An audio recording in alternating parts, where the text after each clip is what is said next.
Hello friends.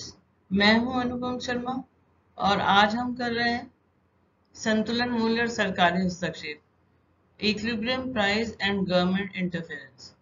तो बच्चों, पिछले जो हमने लेसन किया था जिसमें हमने इक्विलिब्रियम प्राइस और इक्विलिब्रियम क्वांटिटी हमने करी थी, जबकि forces of demand and supply के से जब हम ये प्राप्त कर लेते हैं, हमने कहा था कि in perfect competition price is determined bye forces of demand and supply. कि जो पूर्ण प्रतियोगिता है उसमें प्राइस कैसे डिटरमिन होता है? फोर्सेस ऑफ मांग और पूर्ति की शक्तियों द्वारा कीमत भी निर्धारित हो जाती है और क्वांटिटी भी निर्धारित हो जाती है। ठीक है। लेकिन लेकिन प्रॉब्लम कहाँ होती है?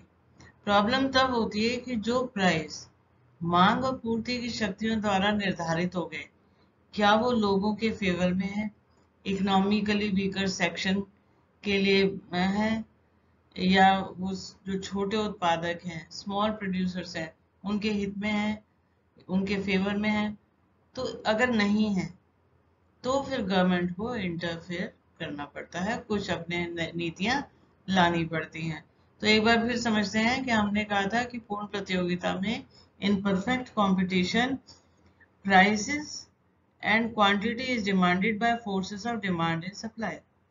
हमने कहा था कि जो पूर्ण प्रतियोगिता है उसमें मात्रा और कीमत मांग और पूर्ति की शक्तियों द्वारा निर्धारित हो जाती है।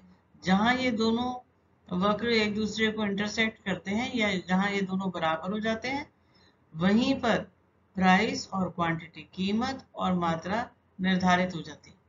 लेकिन जरूरी नहीं है कि जो कीमत निर्धारित हुई है वो गरीब लोगों के लिए, आर्थिक रूप से पिछड़े वर्ग के लिए और छोटे उत्पादकों के लिए हितकारी। अगर नहीं है तो फिर सरकार को कुछ ऐसे कदम उठाने पड़ सकते हैं जिससे कि इन लोगों के हित में कार्य हो सके, इनके कल्याण के लिए कार्य हो सके। तो आइए देखते हैं। और अब हम करेंगे प्राइस सीलिंग। तो प्राइस सीलिंग क्या है? क्या होता है, कभी कभी मांग और पूर्ति, ये देखिए मांग वक्र है, ये पूर्ति वक्र है, और इसे ये कीमत निर्धारित हुई है, काफी ऊंची निर्धारित हुई है। जिस वस्तु की इतनी ऊंची कीमत निर्धारित हुई है उसमें जो इकोनॉमिकली वीकर सेक्शन है वो उसको खरीद नहीं सकता, तो उसको प्रॉब्लम आ रही है। तो इसलिए सरकार जो है वो उत्पादकों से कहते हैं कि आप ये एक कीमत निर्धारित कर देते हैं। जैसे ये 4 निर्धारित कर दी, 6 के बजाय क्या कर दी? 4। 4 निर्धारित कर दी कि इससे ज्यादा मूल्य आप किसी भी व्यक्ति से नहीं ले सकते हैं। तो अब क्या हुआ? सीलिंग हो गई। तो ये है डिमांड, डिमांड तो ये 40 है और सप्लाई तो यही रहेगी 20, क्योंकि कम कीमत पे कम सप्लाई होगी। तो इस तरह से ये प्रॉब्लम अब क्रिएट हो गई। तो इसको जो है राशनिंग के द्वारा सॉल्व किया जाता है। अब दूसरा, अब जो दूसरा लिया है वो लिया है फ्लोर प्राइस या मिनिमम सपोर्ट प्राइस, न्यूनतम समर्थन मूल्य, ये लिया है। तो इसमें क्या है, ये देखिए डिमांड कर्व है, ये सप्लाई कर्व है और ये इक्विलिब्रियम है। तो अब क्या हुआ? अब क्या हुआ कि जो प्राइस सेटल हुआ, ये बहुत कम सेटल हुआ। ये ज्यादातर जो कृषि करते हैं उनके लिए ये हो जाता है कि ये प्राइस कम सेटल हो गया और इसकी कीमत इतनी कम सेटल हो जाती है कि उनको लागत भी नहीं मिल पाएगी। तो ऐसे में सरकार को ये देखना पड़ता है कि सरकार के जो किसान हैं उनके हितों के लिए देखना पड़ता है कि उनको ऐसा प्राइस मिल जाए, मिनिमम सपोर्ट प्राइस मिल जाए, जिससे कि उनका जो आर्थिक हित है वो संभाले जा सके, देखे जा सके। उनको जो है जो उन्होंने उत्पादन किया है उसका सही मूल्य उनको मिल जाए। तो इसलिए सरकार ने क्या किया कि मूल्य जो रख दिया अब 8, ये मिनिमम रख दिया। अब इसका मतलब ये है कि वो जितने भी व्यापारी हैं जो खरीदना चाहते हैं गेहूं, मान लीजिए गेहूं ही है, उसको खरीदना चाहते हैं, तो उनसे कहेंगे आप 6 रुपए नहीं 8 रुपए प्रति किलो आपको खरीदना है, और अगर आप नहीं खरीदेंगे तो हम खरीद लेंगे, सरकार खरीद लेगी। तो ये इसलिए आप इससे ज्यादा बेशक दे दें पर इससे कम नहीं दे सकते। तो फिर क्या करते हैं, अब ये देखिए यहाँ पर ये सप्लाई 40 और ये डिमांड रहेगी 20। तो अब ये जो है ये एमएसपी कहलाता है, मिनिमम सपोर्ट प्राइस। ये सरकार ने कई प्रोडक्ट्स के लिए है। इस साल 23 प्रोडक्ट्स हैं जिसमें दालें भी हैं, गेहूं भी है, अन्य प्रोडक्ट्स हैं जिनके मूल्य निर्धारित किए जाते हैं। और आपको अभी देखा होगा आपने, जब किसान आंदोलन हुआ तो वो भी एमएसपी की डिमांड करते, क्योंकि इसके लिए कोई कानून नहीं है। राज्य सरकारें या केंद्र सरकार अपने हिसाब से तय करते रहते हैं, किसी राज्य में कुछ है किसी में कुछ है, तो इसलिए वो कानून की मांग कर रहे हैं। तो खैर एनीवे हम यहाँ देख रहे हैं कि ये जो है यहाँ पर जो सप्लाई है वो तो 40 हो गई और डिमांड सिर्फ 20 है, तो बाकी का ये जो है ये सरकार खरीद लेती है। और ये जो खरीदती है इसको कहते हैं बफर स्टॉक। बहुत सारा जो है वो खरीद लेती है। थोड़ी स्टोरेज की प्रॉब्लम सरकार को आ जाती है कि कहाँ रखा जाए इतने को। तो कई बार स्टोरेज की प्रॉब्लम है, सरकार के पास इतने स्टोरेज के लिए जगह नहीं है, भंडारण गृह नहीं है, तो कई बार नुकसान भी होते हैं। लेकिन फिर भी ये जितना बफर स्टॉक इकट्ठा होता है इसको राशन की शॉप्स पे जाता है। ठीक है, और भी कई बार कैलेमिटीज आ जाती हैं, कभी जैसे फ्लड आ गया या कभी सूखा पड़ गया, उसमें भी सरकार इस तरह से लोगों को सहायता करती है। अभी पीछे कोरोना आया था तो भी लोगों को सरकार ने कई जगह फ्री भी बांटा गया था।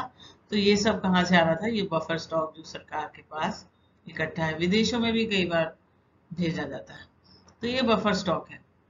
ठीक है, तो ये सरकार के पास इकट्ठा है और ये जाता है राशन शॉप्स पर। राशनिंग क्या है अब हम उसको देख लेते हैं। Government distribute ration to poor people through fair price shops. Ration की दुकानों से, इसको फेयर प्राइस शॉप बोलते हैं, उचित दर की दुकान भी बोल देते हैं, और राशन की दुकान तो बोलते ही हैं। यहाँ से लोगों को राशन दिया जाता है। राशन में जैसे चावल है, गेहूं है, केरोसिन है, चीनी है, इस तरह की चीजें लोगों को दी जाती हैं। Prices of commodities kept below market price. जो मार्केट प्राइस है उससे बहुत कम रखा जाता है। जैसे अगर बाजार में चीनी मान लीजिए 50 रुपए किलो मिल रही है तो यहाँ 10 रुपए किलो होगी। ठीक है, fix quote of each product is provided to consumers. आपने बच्चों राशन कार्ड देखे होंगे, कई लोगों ने देखे होंगे, पहले तो कंपलसरी था, अब कंपलसरी नहीं है। तो राशन कार्ड है, उसपे मुखिया का नाम होता है, उसपे जितने सदस्य हैं उनके नाम होते हैं।